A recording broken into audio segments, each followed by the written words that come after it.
Сәлеметсіздер, мен есімім Төлеубайша, мен 7-ші сынып оқушысымын. Балалар ісімен өлкетану және туризм орталығының жас натуралист үйірмесінің үйірме мүшесімін. Жетекшім Сарыбаева Дамира. Қорғайтын ғылыми жобамның аты денсаулық және қоршаған орта.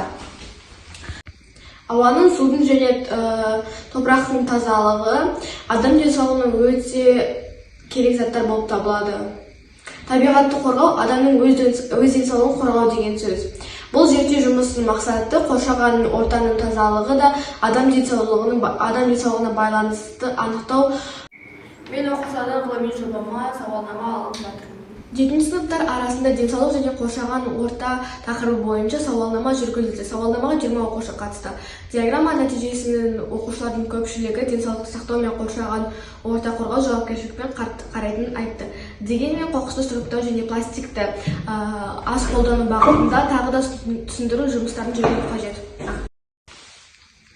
Ластанған ауа, ластанған су және де қаладағы қалдықтар мен у-шудың адам денсаулығына кері әсері. Ластанған ауа тыныс алу жүйесіне неше түрлі аурулар әкеледі. Мысалы, астма, аллергия тудырады. Ластанған су асқазан ішек жолдарын туғызады. Топырақтың ластануы осындай кішкентай қоқыстардан басталады. Сондықтан да қоқыстарды сұрыптап үйрену керек. Әр адам табиғатқа деген жауапкершілік танытса, біз өз келер болашақ ұрпағымызға таза табиғат тастай аламыз. Атмосфераның, судың және топырақтың ластануы адам денсаулығына, жануарлар мен өсімдіктерге кері әсерін тигізуде. Әсіресе өнеркәсіп орындарының қалдықтары мен тұрмыстық қоқыстардың көбеюі табиғат тепе-теңдігін бұзады. Табиғатты қорғау тек экологтардың емес, әр адамның күнделікті жұмысы болып табылуы керек. Біз оқушылармен денсаулық және қоршаған орта жайлы бақылау алды.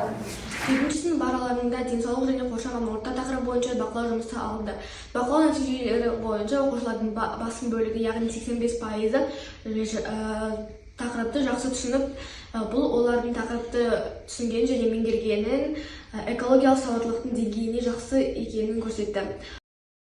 Ұсыныстар: мектептерде және де аулаларда экологиялық ағаштар апталықтар өткізу, қоқыс сұрыптау бұрыштарын жасау, оқушыларға таза табиғат және таза өмір акцияларын ұйымдастыру, экологиялық білім мен сауатты өмір салтын насихаттау. Қорытындылай келе, қоршаған ортаның ластануы қазіргі заманның ең өзекті мәселелерінің бірі.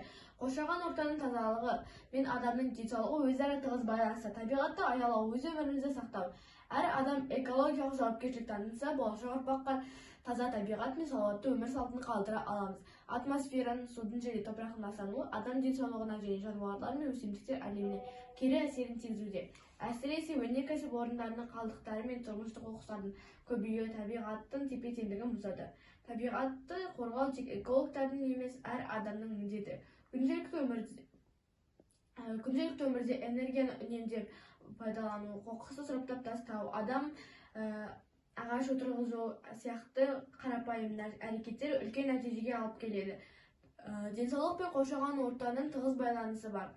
Табиғат таза болса, адам да сау болады. Сондықтан да біз табиғатты аялап және де табиғатқа қамқор болып, болашақ ұрпақтың және өзіміздің денсаулығымызды сақтай аламыз.